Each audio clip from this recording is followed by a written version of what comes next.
Goeiedag en baie welkom. Dit is Sondag, prys die Here, halleluja. En ek groet u in die naam van Jesus Christus, ons koning, my verlosser, genade, barmhartigheid en vrede van God ons Vader, die Here Jesus Christus en sy kosbare, wonderlike, heilige Gees. Amen en amen en prys die Here.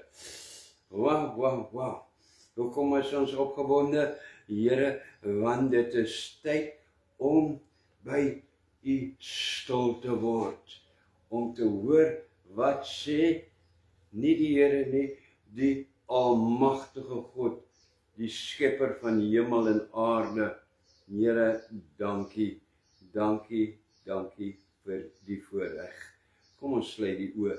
Vader, ons kom in die wonderlike naam van Jesus voor u vanoggend, Here.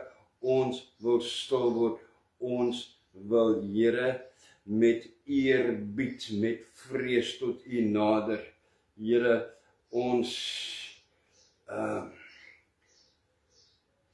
Here, die vrees vir die Here, daar die Here,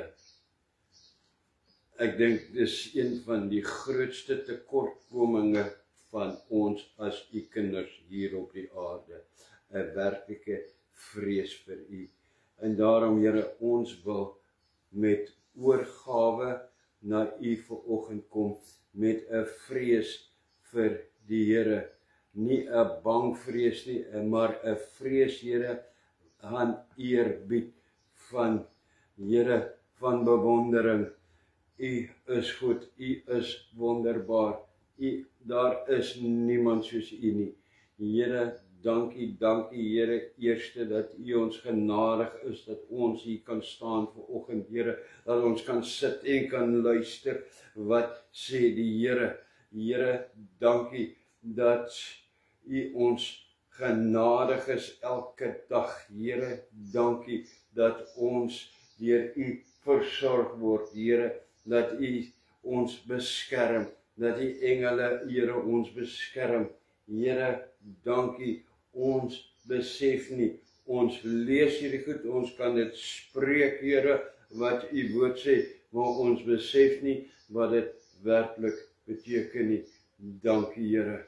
Here, gaan saam met ons hierdie week, Here. Dit is so lank, 7 dae tot volgende Sondag, Here, wat ons weer van u hoor, tot die volgende boodskap, Here, tot Woensdag toe. Here, hou ons in u hand, hou ons daar, maak u hand toe om ons, dat ons u kan voel, Here, dat ons u beskerming oor ons kan voel, Here, dat ons u vingers, Here, soos wat ons daar sit, Here, u oor ons kan voel, dat ons, Here, u palm van die hand hier onder ons kan voel, Here, ons is in u hand. Prys u heilige naam. Here, gaan saam met hulle wat siek is, gaan saam met hulle wat probleme het, Here, gaan saam met hulle wat hierdie week, Here, soveel dinge beplan, Here, ja, ons beplan baie goed, Here, laat u wil geskied, ons bid vir u wil, laat u wil werklik geskied in ons lewens. Gaan saam met hulle, Here, wat in hierdie week gaan vir operasies, gaan saam met hulle, Here, wat gaan in hierdie week vir onderhoude, vir werk. Here, gaan saam met ons. Here, gee vir ons u guns. Laat slegs u guns, Here, u wil slegs geskied in ons lewens. Dankie vir die voorreg om vanoggend stil te kom word, Here, in hierdie uiterste genade van u om, Here, te hoor wat u sê uit die boek van Openbaring. Here, dit is so 'n groot genade. Spreek met ons vanoggend en seën hulle wat in hierdie maand getrou is, weer eens aan u, nie aan iemand of aan 'n instansie nie, maar aan u. Here, wat saad in grond het vanoggend, Here, nuwe vars saad versorg hulle weer eens, gee vir hulle weer eens 'n oes, Here, in hierdie maand. Here, dra hulle weer eens in hierdie maand. Ek dink alreeds aan Here Gansbaai, die persoon Gansbaai, en ook aan die Groenewalds, Clint en Elsabie. Seën hulle, Here, seën u kinders in Jesus naam. In die rykdomme wat u vir hulle in Christus het, heel eerste. Spreek met ons in Jesus naam. Amen. Amen en amen en prys die Here. Wel, hier is ons, Here, dankie. Ons is opgewonde om te hoor wat sê die Here. Ons is hier by Openbaring vers vir vers uitleg, hoofstuk 2 vervolg. As jy al gewonder het, wat se prentjie is dit hierdie? Dit is 'n baie interessante prentjie. Hierdie is boekrolle voorgestel, boekrolle, jy kan sien hulle is boekrolletjies, en dan is daar foto's op hulle, wat verskillende hoofstukke aandui wat dit is. Ja, maar ons is nou nie hier om net prentjies te kyk nie, ons is hier om te hoor wat sê die Here, en ons het gevorder, ons is by die 4de brief, die brief aan Thyatira. Ja, nou, Thyatira is in Grieks, is die woord Giakira. Dit is hoe die Grieke sal sê, Giakira. Hulle praat so. Right. En wat beteken dit? Dit beteken offerhande van werke, of dit beteken ook korrup. Want dit is die offerhande van werke, die werke hier op die aarde is korrup. Ja, amen. Right. Bietjie aan agtergrond oor Thyatira, want ek wil nou die hele tyd by Giakira is hier in my kop, nou wil ek probeer sê Thyatira. In die betekenis van die naam, offerhande van werke en korrupsie, is die hele brief eintlik al klaar saam vervat, want hulle was korrup, en dan gaan jy sien waaruit kom hierdie korrupsie en hoe is dit korrup en waar hierdie korrupsie vandag staan. Nou, Thyatira is 'n stad wat nog steeds bestaan. Hy het vandag net 'n ander naam. Nou, so is hy. Hy is vandag Thyatira. Het is daar, hier is hy op die kaart. Nog steeds dieselfde plek. Hy het net 'n ander naam. Ashigar. Ashigar. Net as ek hoe mense dat uitspreek. Daai is ander taal. In ons taal is dit Akizar. Akizar is die plek se naam vandag. Nou, dit is hoe hy vandag lyk. Ashigar of Thyatira lyk so. Jy kan sien, dis 'n geweldige groot stad. Dit is, daar kan baie mense wees. Hierdie is alles woonstelle. Dis woonstelle op woonstelle en woonstelle. En jy kan baie mense hier inpas. Baie groot stad. Maar hy lyk nie net so nie. Daar is gebiede ook wat so lyk. Verskriklik mooi is en wat dit te lekker lyk daar. Net jammer, ons is verlore. Dan wat wil ek nog sê oor hulle? Dit was 'n ryk stad wat beroemd was vir twee goed veral.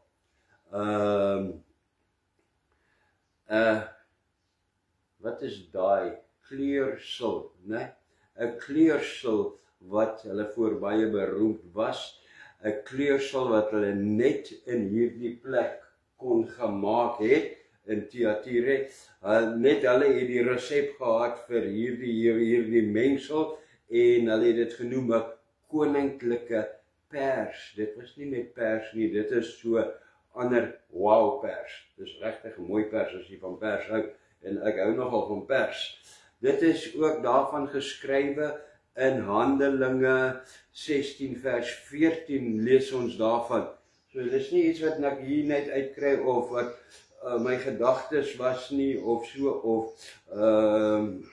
net wat geskiedenis sê of naslaan gaan sê nie. Hulle word reeds hiervoor genoem in Handelinge 16 vers 14. Handelinge 16 vers 14. Oepsie, waar is ons nou? Ons is nou by die verkeerde prentjie. Nou verstaan ek nie. Hier moet nou geskryf staan, maar daar staan ook nie iets nie. Nou, right, kom ons druk hom maar nog en dan kyk ons wat is dit. Daar so is 'n foto. Hulle was bekend vir hierdie kleurstof wat hulle gemaak het en klere, regtige klere, clothing, né? Wat jy aangetrek het, daar is vandag nog, hier is 'n foto, kyk daar is daar baie groot, hier is die stad is oortrek met tekstielfabrieke, waar hulle klere maak, klerefabrieke. Daarso wat dit geskryf word, Handelinge 16, kom ons kyk of ons eintlik by Handelinge 16 kan uitkom.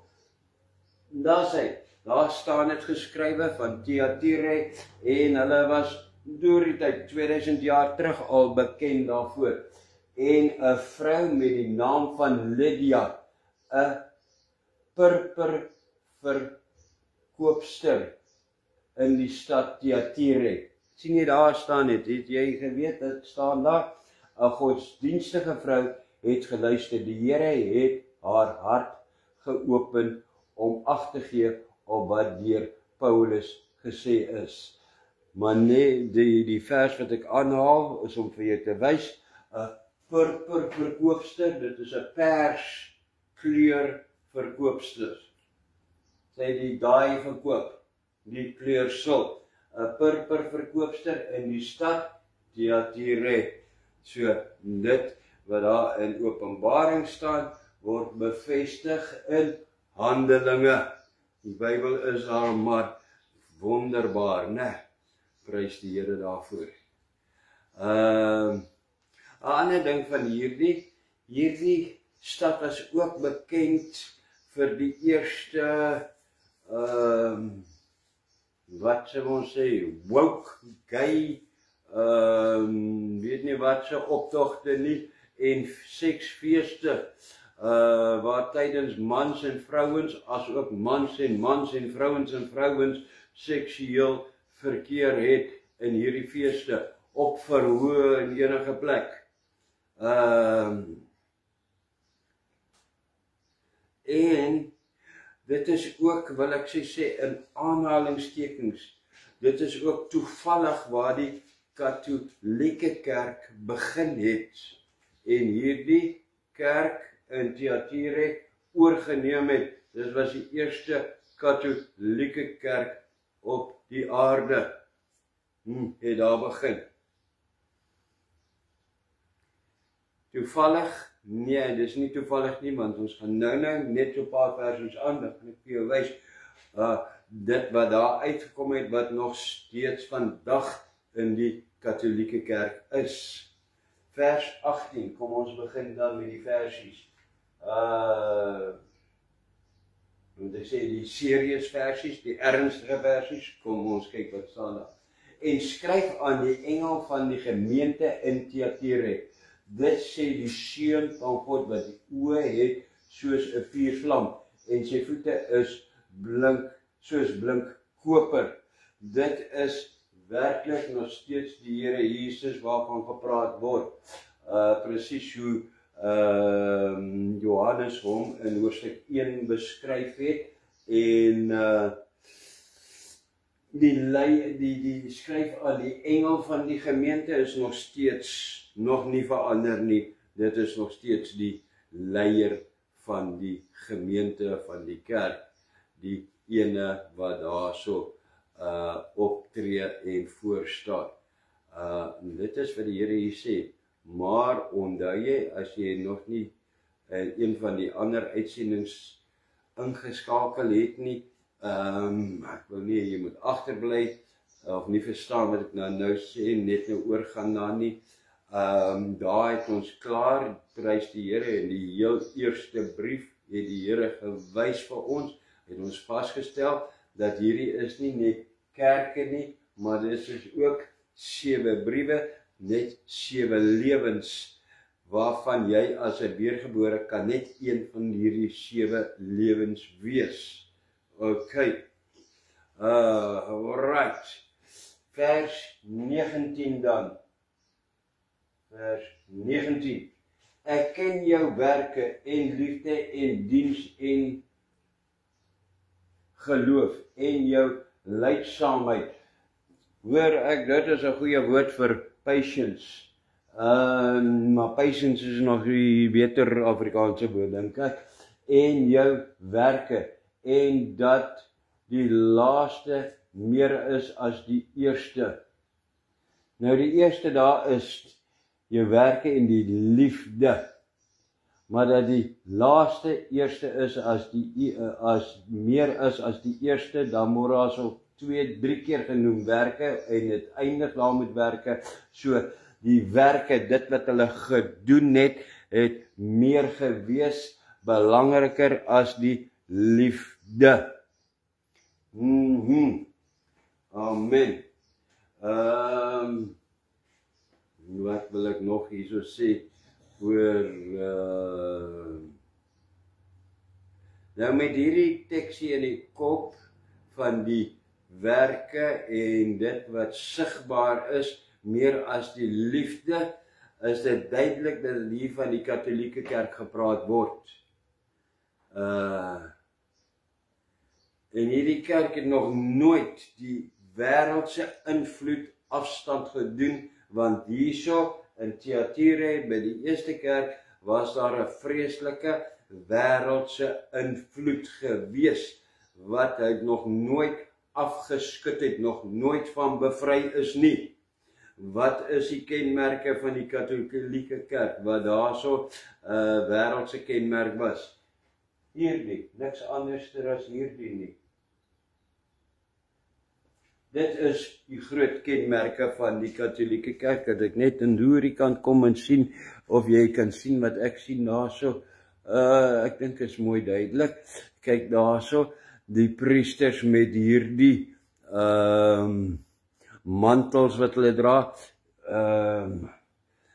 daai pers, daar is daar die koninklike pers, en nog steeds, hulle is so bekend vir verskriklike, dit is goue kettinge, goue kruise en goue weet nie wat alles nie. En nog iets wat daar begin het, omdat jy net 2 minute terug, daar was die eerste seksfeeste gehou, en hierdie mans en vrouens, is dit dan ook dan toevallig dat hierdie priesters van die Katolieke Kerk al ewig in een of ander seksskandaal betrokke is. En ja, so baie keer met jong seuns en wat ons van lees. Nee, dit is daar die gees in die stad. Die gees wat daar in die stad is, wat in die Katolieke Kerk afgesmeer het en waarvan hulle nog nooit tot hierdie dag bevry is nie, want hulle het van die waarheid af weggedraai na godsdiens en hulle eie godsdiens geskep, tot hulle eie Bybels geskryf en hulle eie idees en van mense gaan op hemel en op trone gesit en die paus staan so net so onder God die Vader, hoor jy so, hy staan so saam met Jesus en hulle beklei vir 'n plek. Volgens hulle lyk dit vir my, vir wie is die belangrikste? Heeltemal verdraaid. Wow. Nou, dit is hier die gees wat afgesmeer het in hierdie kerk. Hoekom noem ek dit? Want jy moet oppas met wie jy uithang. Te veel kontak met ongeredde en bose mense en mense wat vals leringe het of mense wat net bloot slegte gewoontes het en ongeredde mense het, hulle gees gaan aan jou afsmeer. Ja, maar ek gaan hom optrek en ek gaan, nee, jy gaan nie, want jy is nie die Heilige Gees nie. Net die Here kan 'n mens oortuig.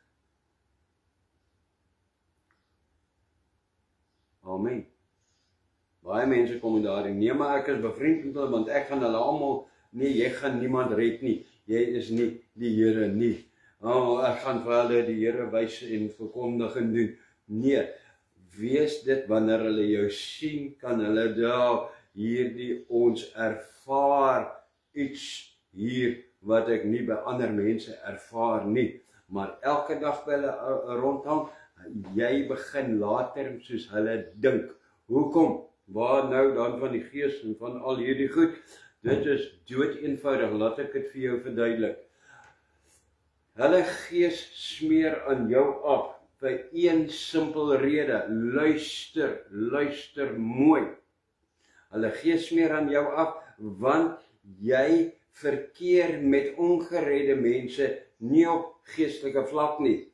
Jy verkeer met hulle altyd op sielsvlak, op 'n emosionele vlak. En dit is waar die moeilikheid inkom. Nie in die gees nie, omdat jy moet afklim van jou geesvlak af, moet jy na sielsvlak toe gaan en jy moet op 'n sielsvlak met hulle kommunikeer, omgaan. Jy kry hulle jammer, jy is aangeraak oor hulle, hulle vertel vir jou stories, jy probeer dit verwerk en jy gee jou raad terug en hierdie goed. So alles raak op 'n sielsvlak. En daardie sielsvlak van hulle, daardie siel van hulle smeer al meer en meer aan jou siel af. Jy begin al meer en meer sonder dat jy dit besef op sielsvlak te werk en te dink en te reageer. Dit is waar die probleem inkom. Amen. 'n ander voorbeeld is, het jy al gesien, 'n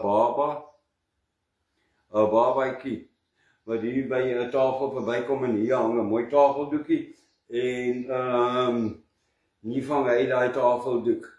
Daai tafeldoek trek hom nie op boeps en die next moment toe is hy die volgende oomblik, toe is hy bo op die tafel, hier sit hy en hy weet nie hoe hy daar gekom nie, want die tafeldoek het hom opgetrek nie. Nee, so klein soos wat hy is, trek hy hierdie grote tafel met alles waarop hy tafel trek hy alles af. En dit is wat gebeur. Right. Ekskuus. Net soos ek kon, dat ek net 'n hoesie vang, dan het ons weer tweede asem. Waar is ek nou in elk geval? Nou weet ek nie eens meer waar ek is nie, want as ek hier so lekker aan die praat raak, en dan moet ek nie iets anders te sê nie, dan verloor ek my hele sin. Nou hierdie was nog 'n ding. Hierdie was verseker die eerste voorspoed evangelie verkondigers, prosperity teachers. Met al hulle goud en die silwer en al daai goed in die kerk wat hulle ingebring het, hulle was die eerste prosperity teachers, voorspoed evangelie verkondigers gewees.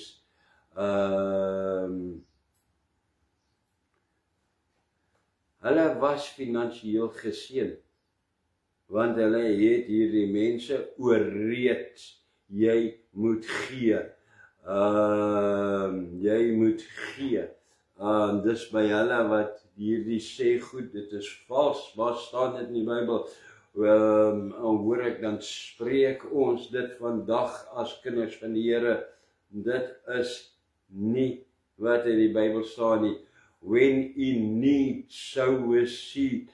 Ja, daar is waarhede daaroor ook, dat as jy gee, dan kry die Here terug vir jou, want die Here is getrou aan sy beloftes. Maar hulle gebruik dit om hierdie voorspoedkerke en die katholieke kerk veral, hulle is nou nog die ergstes van gee. Nou hoor jy daai pastoor, gee. Nou roep hulle daai mense uit en hulle werk op hulle emosies, sielsvlak, daar kom ons, en hulle laat daai mense 3, 4, 5, 6 draaie maak in daai kerk, op daai verhoog op, dat hulle later hulle sakke omdop en die sente gooi daar op die vloer. Ek het dit mos al aanskou. Dan lê dit so daar so. En die enigste ene wat lekker praat en wat dit geniet is die een wat die pastoor is daar so, wat die prediker is.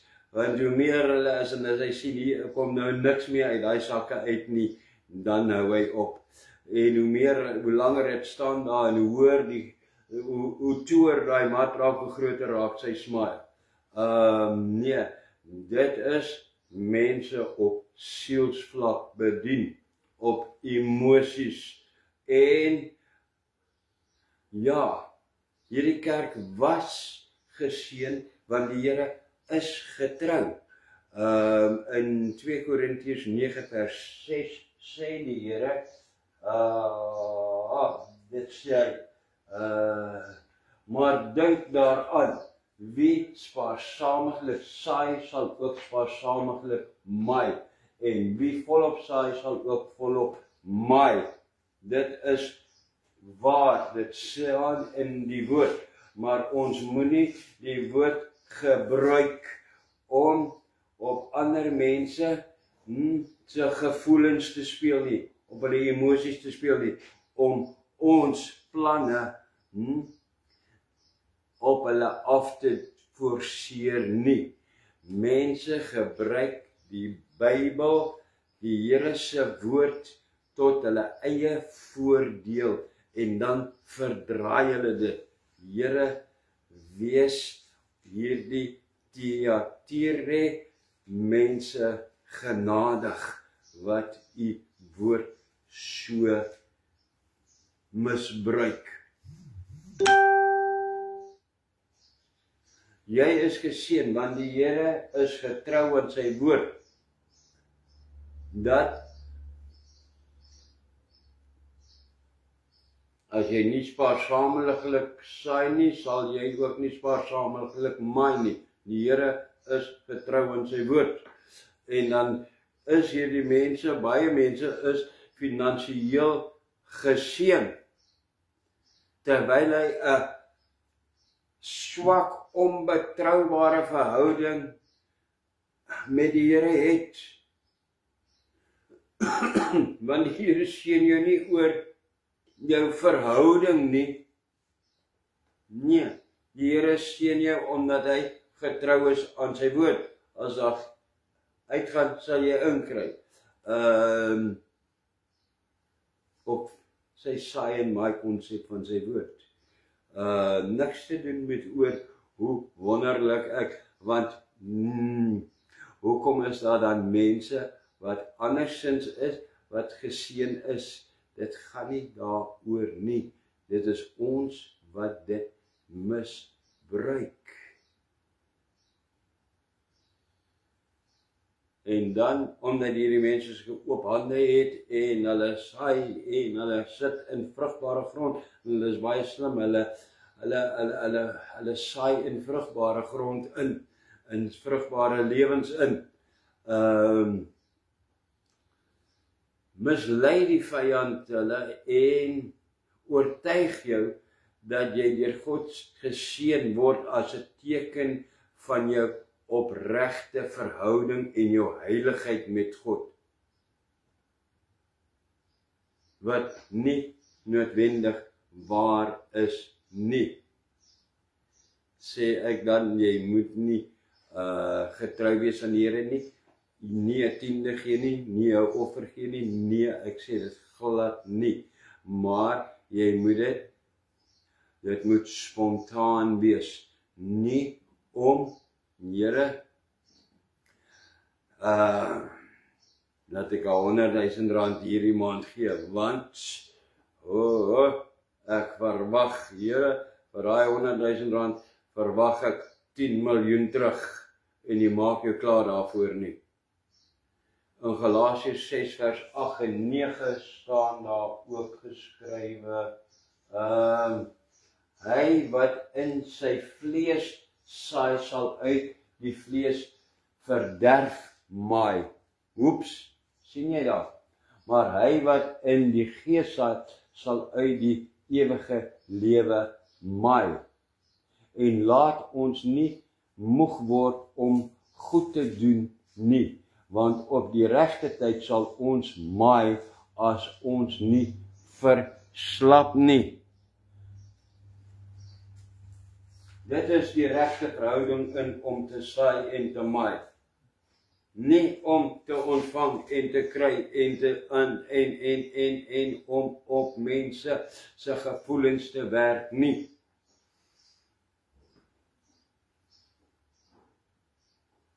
Die Here gee 'n waarskuwing. Die waarskuwing is in vers 19. Die Here sê daarso, ons het vers 19 gelees, maar wil hom net uithaal dat jy sien wat die waarskuwing is. Ek ken jou werke.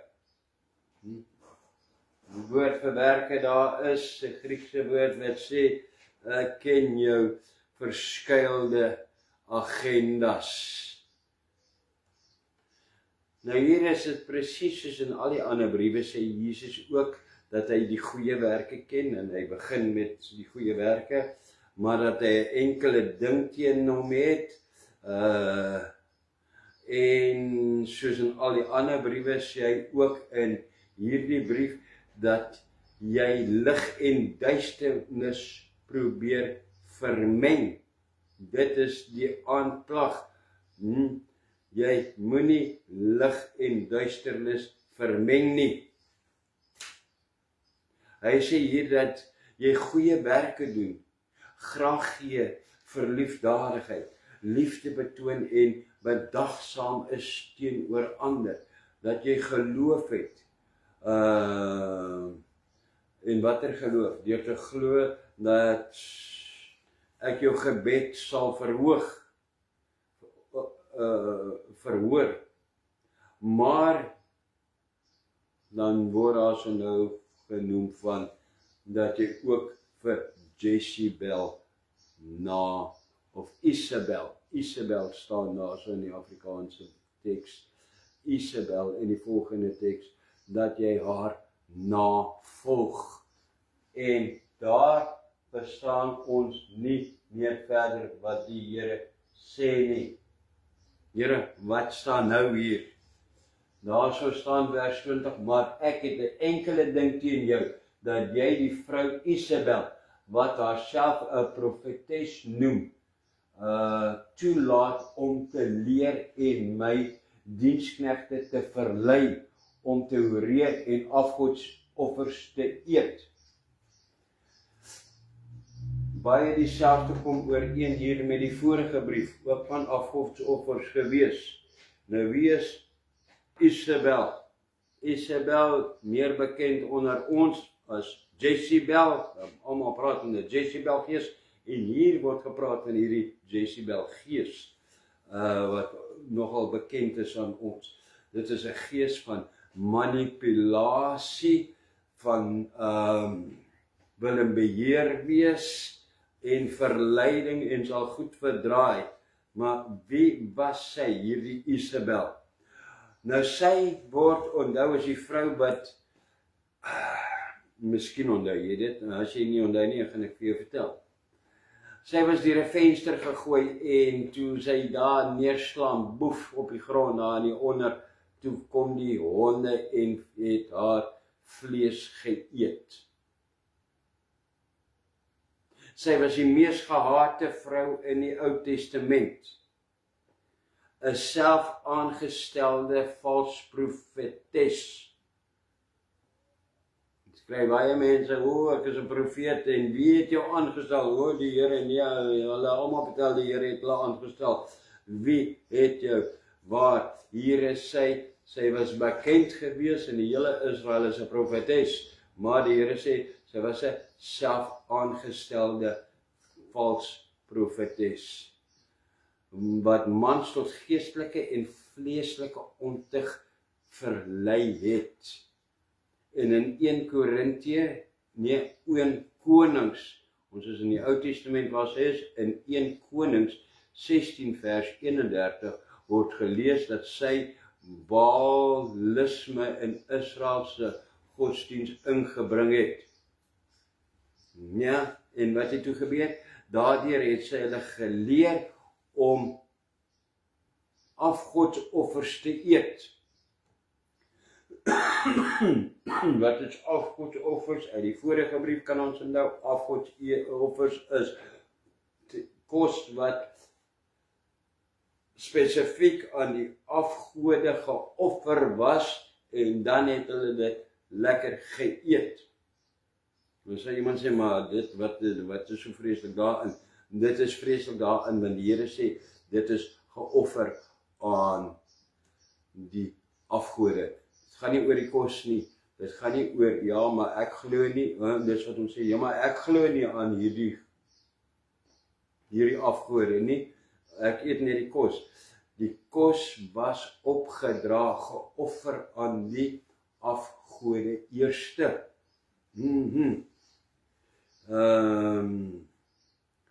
Sjoe.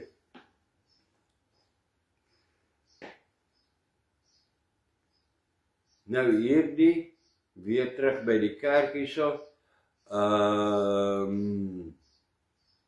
wil ek sê, weer so in aanhalingstekens toevallig, is dit dan toevallig dat die paus homself baie vermaand die verteenwoordiger van God noem.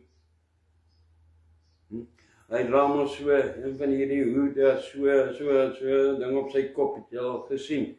Dit laat my altyd dink aan, toe ek nog in die wêreld was en gewerk het, het ons altyd weer einde van die jaar die Christmas party gehad, en dan het hulle seker dun papier, simpel goedjies wat jy op jou koppe gedruk het en doen.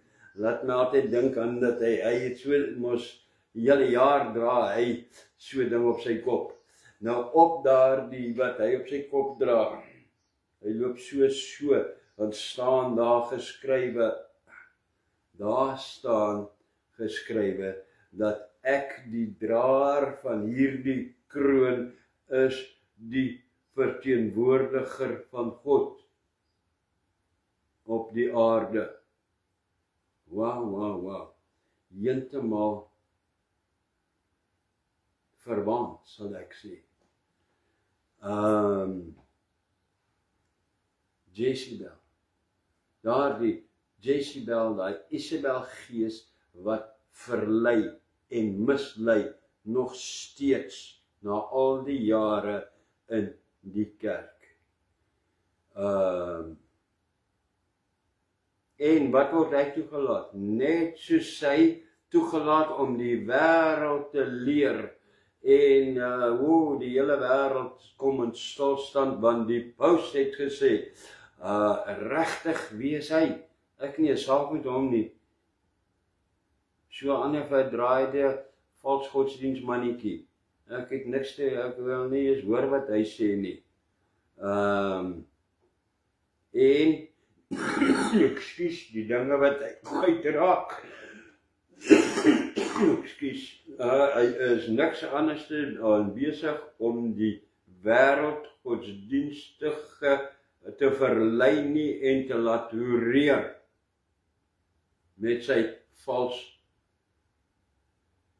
leringe nie valshede wat hy kwytraak nie. Ja, dis 'n nuwe, die Bybel, dis tyd dat hy oorgeskryf word, regtig. En in 2025, nou 2025 is op sy einde, voor Desember, en hulle beplan dit voor Kersfees, want dit is, die paus wil dit as die groot Kersgeskenk, ja, is omdat hulle nog Kersfees ook vier, wil hulle aan die wêreld hierdie groot Kersgeskenk gee van die nuwe Bybel, die ene wat vandag tel, want die ander een, volgens sy woorde, die Bybel is al 2000 jaar oud. Hy is nie meer van toepassing nie. Here, red hierdie mense. U sê in u woord dat u woord staan vir ewig en vir altyd.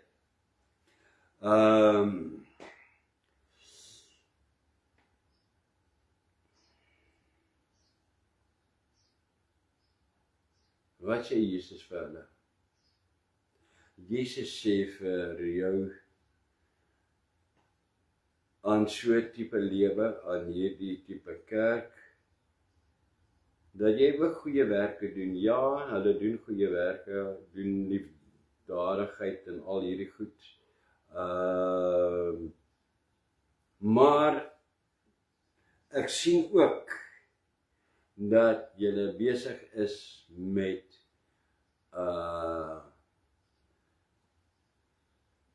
Isabel se leringe.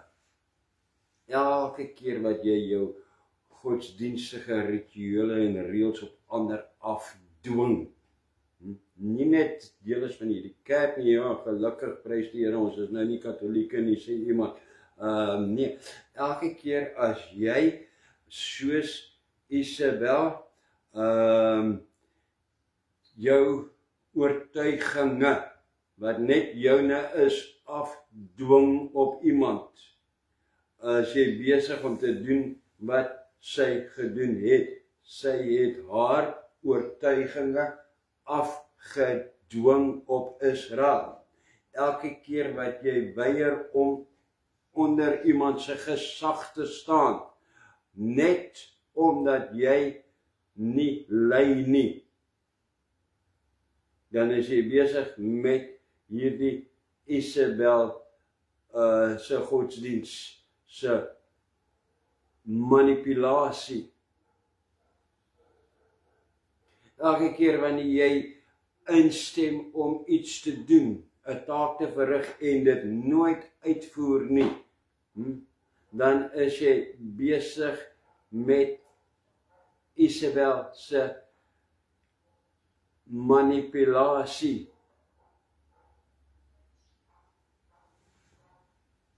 Elke keer as jy net opdragte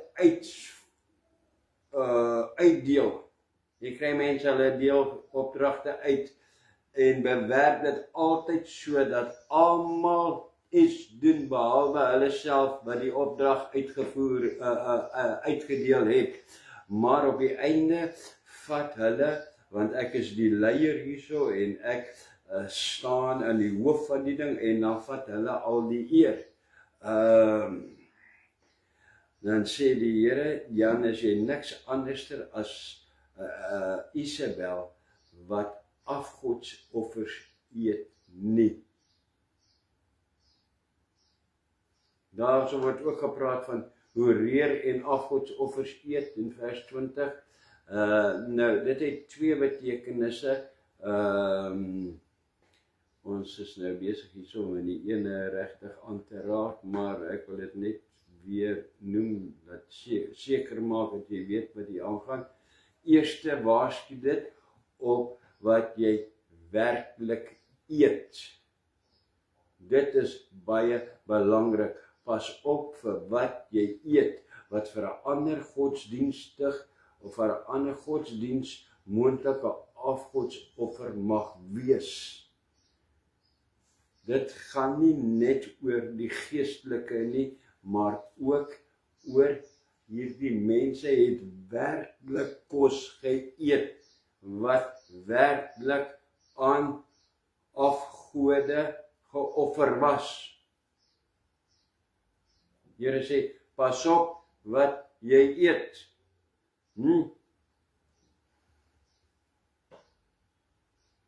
Dan sê mense, ja, maar ek offer dit mos nou nie, of ek aanbid mos nou nie, hierdie nie, ek het nie 'n saak met hierdie, met Baal of met Mohammed of wat ook al nie.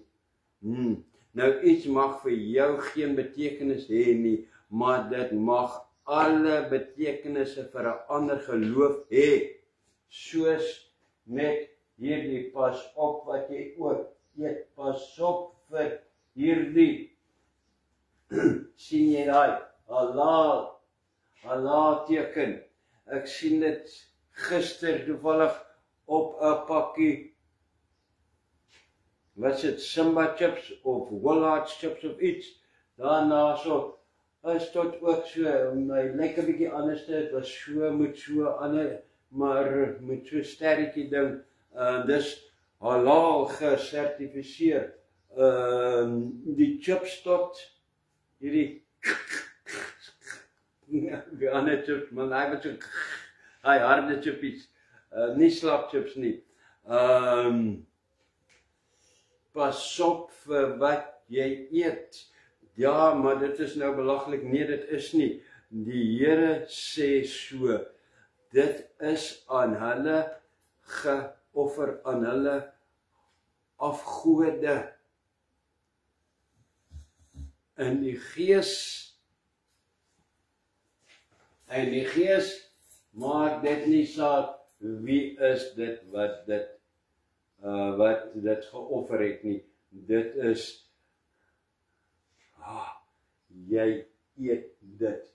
Nou hierdie is Woolworths food, ek is nie hier om plekke uit te haal nie, maar lean beef, halal. Nou ja, ek eet halal kos, ek eet halal hoender. Ek halal die binnegoed uit voordat ek dit eet. Nee, okay, dis net 'n flou grappie seker, maar dit is wat die Here sê, pas op vir wat jy eet. Kyk, ons moet leer om te kyk, wat is op die pakkies, wat staan daar? Ja, nee, ek eet dit maar net, want dit is lekker, want ek is nou so lus vir 'n ou chippie. Regtig, wat is dit, Here? Help ons om meer bewus daarvan te raak. Dit is heeltemal iets nuut vir ons hierdie, want ons is nie gewoond daaraan om hierna te kyk nie. En Here, dit is nou, sal iemand sê, die dam onder die eend uitruk. Nee, dit is wat die Here sê. Afgodsoffers eet. Hoekom is ek so sterk daarop vanoggend? Want die Here het dit in die vorige brief ook genoem.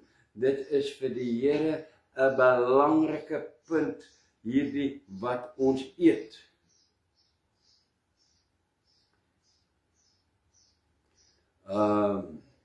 Here, help ons. Ons eet afgods geofferde kos, sonder dat ons weet.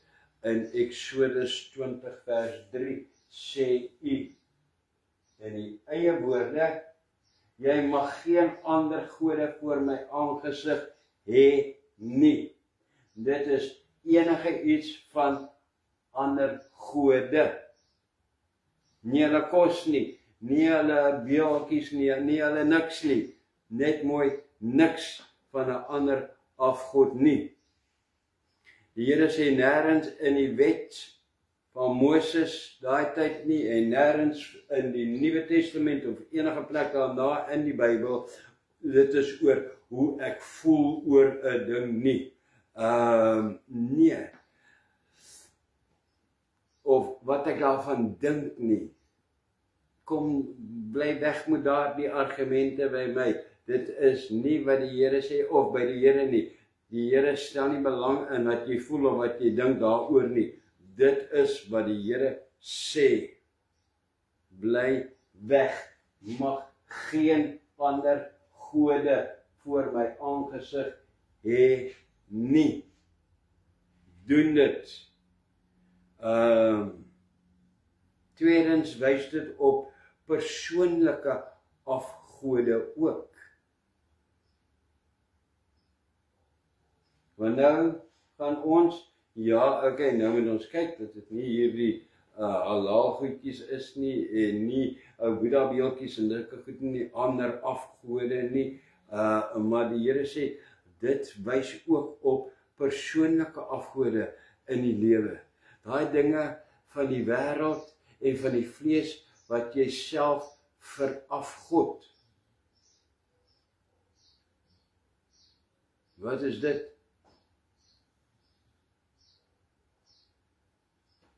Gedeeltelik was dit ook so 'n stukkie al daarvan in die vorige brief genoem.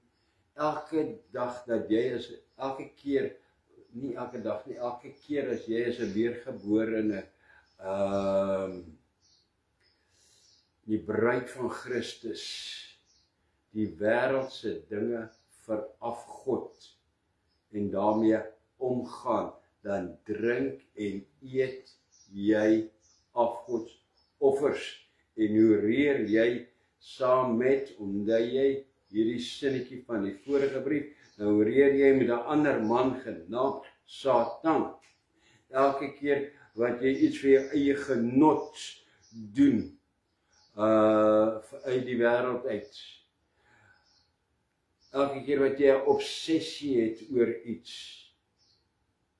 Dis 'n afgod. Die oomblik as jy 'n obsessie oor iets het, is dit 'n afgod. Daai karretjie wat jy so, jammer, is 'n nuwe karretjie, ons moet hom oppas, ons het nie geld vir 'n ander kar nie. Ja, dit is so, maar hoor hierso, jy verafgod hom nou. Daardie toetswedstryd, wat ek nou nie môre gaan sien, wat nie môre gebeeldsaai gaan word nie, is net vandag en dit is dit, en nee, alles kan wag, die hele wêreld kan wag, iemand kan doodgaan, ek is besig om my game te kyk. Daai horlosie, broeksie, hemp, whatever jy het, beeldjie, ou dingetjie wat ek as 'n present gekry het by iemand, wat ek briesend sal raak as iemand net daar aanvat. Dit is myne, ek word gewoon, jy moet nie aan my goed vat nie, dit is myne. Nee, het jy dit al gehoor? Ja, dit is verafgod. Dit maak van iets 'n afgod. Selfs daai Bybel, maar dis my Bybel. Regtig. Nou maak jy van die Bybel 'n afgod en nie waar staan die God wat van die Bybel is, wat binne-in is. Ons dit is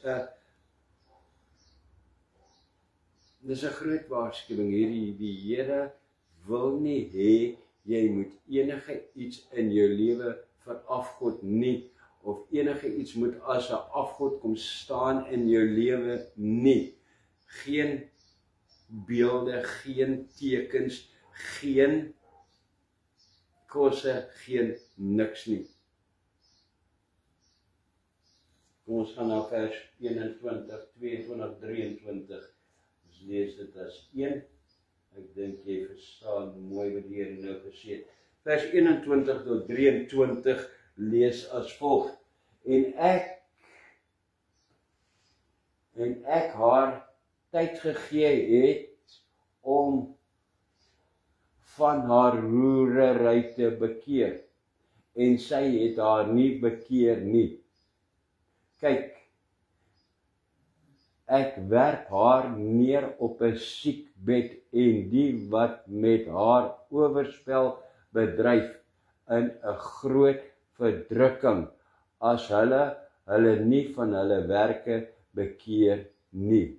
En haar kinders sal ek sekerlik doodmaak, en al die gemeentes sal weet dat dit ek is wat niere en hart deursoek, en ek sal aan elke een van julle gee volgens sy werke. Amen. Hierso word baie goed gesê, 'n mond vol. Die Here sê, hy het haar tyd gegee om haar te bekeer van hierdie hoedery, van hierdie verdraaiings en hierdie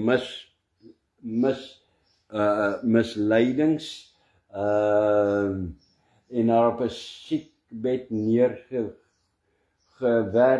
en die wat met haar oorspel bedryf is, in 'n groot verdrukking laat kom. Dit verwys na die wegraping.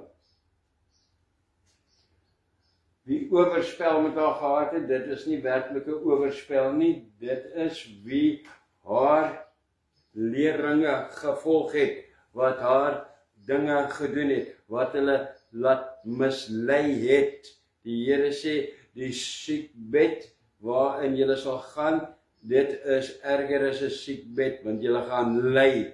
Dit is na die wegraping, tydens die 7 jaar verdrukking. Dit is wat daar staan. Wat is hier nog?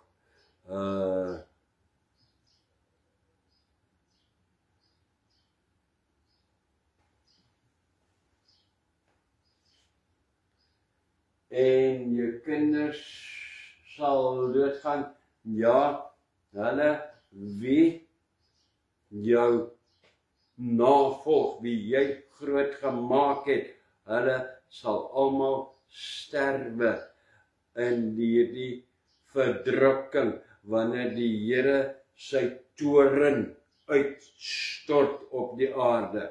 Dit is wat hierdie 3 versies beteken. Daarom bly weg, bekeer jou. Die Here sê, ek het jou tyd gegee om jou te bekeer, om terug te draai na die wêreld, na die waarheid. Vers, waar was ons? 23:24, en daar staan, en ek sê vir julle, en die ander wat in Thyatira is, almal wat hierdie leer nie het nie, en die wat die diktes van Satan, soos hulle dit noem, nie leer nie, nie leer ken het nie. Ek sal op julle geen ander las lê nie. Amen en halleluja en prys die Here. Hier is 'n bewys. Daar is mense wat vals lering verkondig dat ja, die kinders van die Here, die bruid moet deur die verdrukking gaan, want hulle moet gelouter word, en ek weet nie wat goed alles nie. Hierso staan dit baie duidelik wat die Here sê. Ek ken jou werke in Christus, en daar staan dit. Jy het weerstaan, jy het dit weerstaan, jy het dit nie gevolg nie, jy het nie die wêreld gevolg nie, jy het nie die valsheid gevolg nie. Jy het niks, jy sal nie agterbly nie, jy sal nie deur die verdrukking gaan nie, want jy het jou klaar, kom ons sê maar, bewys. En daar staan dit, ek sal op julle geen ander las lê nie. Jy sal nie deur die verdrukking gaan nie, die 7 jaar verdrukking nie. Jy sal nie.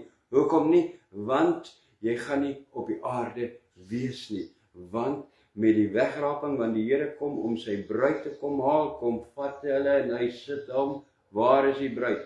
In die hemel. Halleluja.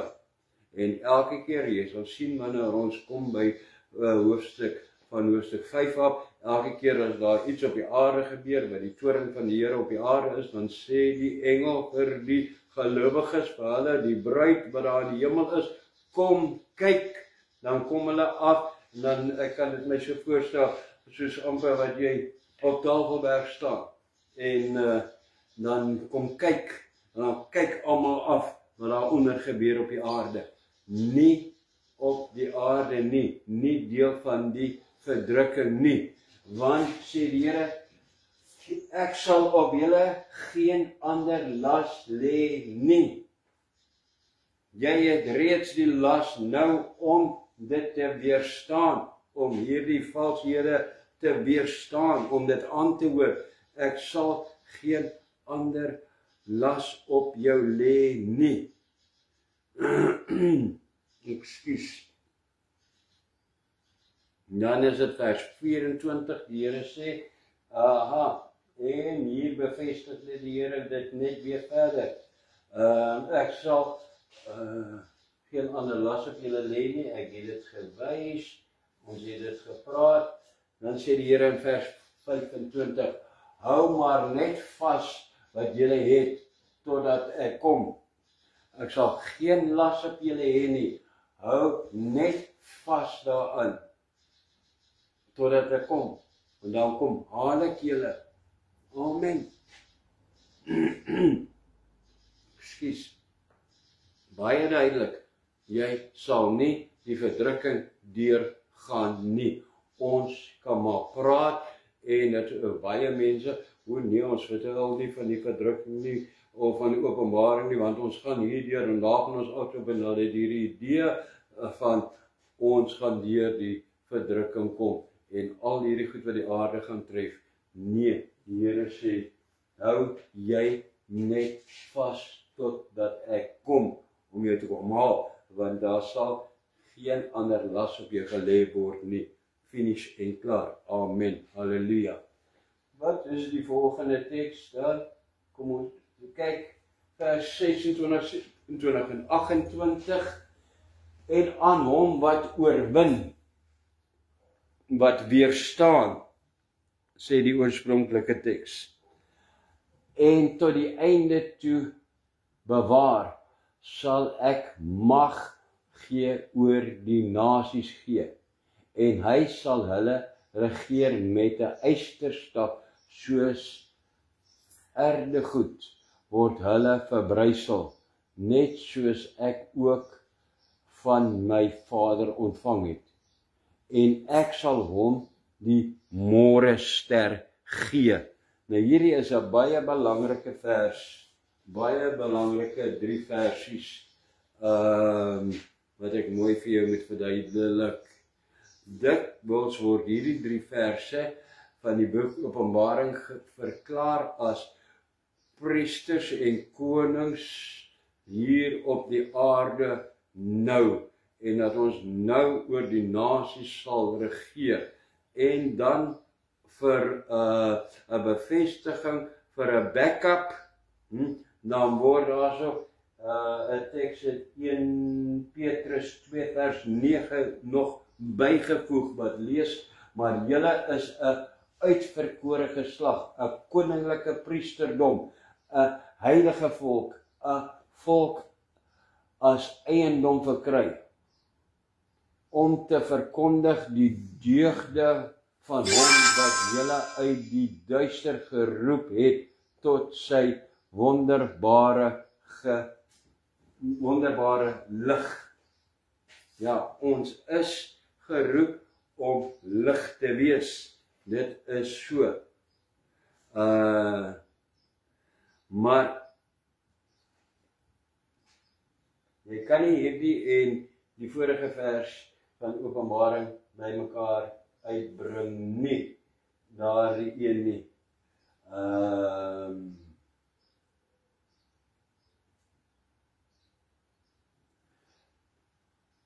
Want die Here sê, dit vers, daai 3 versies tot by 28, maar as dit net verwys na die 1000 jaar vrederyk na alles in Openbaring 20 vers 6. Daar so staan, salig en heilig is hy wat deel het aan die eerste opstanding, oor hulle het die tweede dood geen mag nie, maar hulle, hoor daar, sal priesters van God en van Christus wees, en sal saam met hom as konings regeer 1000 jaar lank. Daar is die sleutel hierso is 1000 jaar lank. 1000 jaar lank.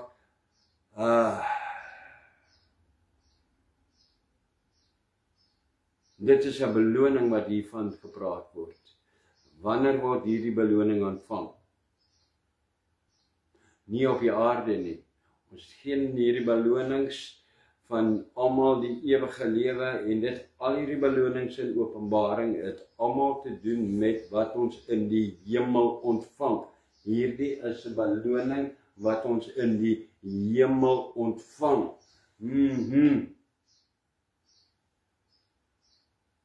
En 1000 jaar in die hemel, daar ontvang ons dit, en hierdie 1000 jaar, wanneer kom hierdie 1000 jaar? Hierdie 1000 jaar kom met die vrederyk. Die 1000 jaar vrederyk op die aarde in hoofstuk Openbaring hoofstuk 20. Wanneer ons op die aarde as priesters en konings saam met die Here Jesus oor die nasies wat dan op die aarde is, gaan regeer saam met die Here Jesus. Maar wanneer ons in hoofstuk 20 kom, sal ek dit breedvoerig uitbrei, want hierdie kan 'n baie lang gesprek nou nog word, maar dit is nie nou nie. Maar daar sou staan iets anders ook, die beloning saam met dit is, daar word gepraat van hierdie.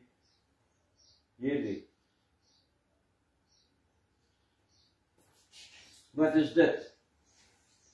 Die môre ster. Julle sal die môre ster ontvang. Die heilige lig van Jesus sal jy ontvang. Waar? In die hemel. En saam met hom terugkeer na die aarde en saam met hom regeer vir 1000 jaar op die aarde soos 'n koning en soos 'n priester. Dit is die môre ster. Die Here is die lig, die heilige lig, want ons gaan by daai tyd, nou kom dit soos 'n puzzeltjie by mekaar uit, by daardie tyd, ons is die bruid van Christus, ons is, daar, kom ons noem dit, ek is daar getroud, dis na die bruilof in die hemel, dit is na die 1000 jaar vrede, dit is met die 1000 jaar vrederyk. Ons kom met ons verheerlikte liggame, met die lig van die Here. Die blink môre ster lig. Kom jy saam met die Here. Dit is wat jy sal ontvang. En wanneer, wat moet jy doen? Jy moet net die verleiding en misleiding moet jy weerstaan tot die Here kom, het hy gesê. Jy moet let op wat jy eet, jy moet nie afgodsoffers eet nie, jy moet nie afgode hê in jou lewe of iets vir afgod nie. So eenvoudig is dit, en dit is die hele brief. En dan sê die Here, as jy skuldig staan voor enige iets, en iets vir afgod, en glo in hierdie voorspoedleringe, of enige iets wat die Here nou gesê het, dan sê die Here, dis nie verby vir jou nie, hier is nog steeds goeie nuus vir jou, in vers 29, weet sê die Here, wie oor het, laat hom hoor by die Gees aan die gemeentes sê. Wie oor het, doen wat die Here sê. Wat het die Here gesê? Die Here het die hele tyd gesê, staan dit teen, moet dit nie navolg nie, moet dit nie doen nie, bekeer, draai om, met ander woorde. En die Here sê, dit is wat die Gees vir die gemeente sê. Wat 'n gemeente? Ek is nie nou in 'n gemeente nie. Ja, hierdie is die kerk. Die woord daarso is nie 'n gemeente nie, maar kerk. Ek is die liggaam, nie, en ook nie kerk in die sin van kerk, gebou nie, maar liggaam. Ek is die liggaam van Christus. Luister wat die Here aan my sê. En Here, dankie, U gee ons weer eens die geleentheid om te kom stil raak voor U, om te kan bely. Ja, ek sien dit is 11:20. Hierdie was 'n uur en 20 minute, baie langer, Here, as wat ek beplan het dat dit moet wees. Ek weet regtig beplan dat dit nie meer as 'n uur moet wees nie, maar ja, die Here het dit net laat vloei en laat vloei en laat vloei, en ja, Here, dankie, kom ons sluit die oë, hier is geleentheid vir jou. Heel eerste Vader, in Jesus naam, dankie, dankie, dankie, Here, dat ons nie 'n tydbeperking op U sit nie, Here, dankie dat U dit vir ons soveel kom oopmaak, oopbreek en duidelikheid gee, Here, dat ons meer kan verstaan wat U alles hier sê vir Johannes. Dankie, Here, dat ons dit nie net luister en interessant vind nie, Here, dat ons nie net kennis hier uit gaan kry nie, maar dankie, Here, dat dit die wêreld, die lewe, alles, Here, vir ons oopmaak, en Here, in 'n ander ernstige verhouding met U weer plaas. Ons dankie daarvoor. Ons dankie vir U Gees. Here, dan wil ek nou in die naam van Jesus, dankie vir die voorreg, Here, om hierdie te kan lei tot U. Here, ek bring elke een vanoggend na U toe wat sê, Here, ek staan skuldig. Here, U weet, en ek wil hê jy moet persoonlik raak met die Here, praat met die Here, sê vir die Here, Here, ek is jammer oor die en die en die, wat dit is, dit wat jy verafgod in jou lewe. Here, ek is jammer dat ek nooit daarop let op wat ek eet nie, ek eet maar net. Here, ek wil in die naam van Jesus op geen manier, kundig, onkundig, wetend of onwetend, Here, enige afgodsoffers eet nie. Vergewe my. Ek wil vanoggend, Here, draai, omkeer, bekeer van hierdie slegte werke van my. Here, versterk my met U Gees. Ek het nie die krag in myself om te volhard nie. Volhard Here, laat u Gees my lei sodat ek kan volhard. Vergewe my, was my skoon en Here, dankie dat u vir my herstel tot u bruid, wat u blink môre ster gaan ontvang. Ek dank u. Maak my toe met die Gees, met die bloed, omring my met die engele en beskerm my. Ek dank u in Jesus se wonderlike naam. Amen en amen. Dankie Here. Halleluja. Prys die Here. Nou, moet jy sommer so veertjie weer voel. Moet jy so kan blaas. Ja, prys die Here. Dit is wonderlik wat die Here vir ons sê. Dankie Here. Jy kan sien, 'n mens kan dit nie uitdink nie. Ek kan geen eer vir myself vat nie. Al wat ek gedoen het is, ek het maar net geskryf. Dankie Here. Ek groet jou tot volgende keer. Dit sal wees Woensdag en dan soos by die volgende brief en ek groet jou met die Here se seën. Eers in Hebreëus en dan in die Afrikaans. Jerego geta Adonai dishmarecha. Ja Adonai pawanilecha wechochonechta. Yesa Adonai pawanilecha we asamlecha shalom. Die Here is jou seën en jou behoed. Die Here sal sy aangesig na jou toe draai, jou genadig wees, jou vat, jou ophef tot in hom so omring en aan jou vrede gee. Amen en amen. Tot volgende keer. Geniet die Here se sorg en seën en beskerming.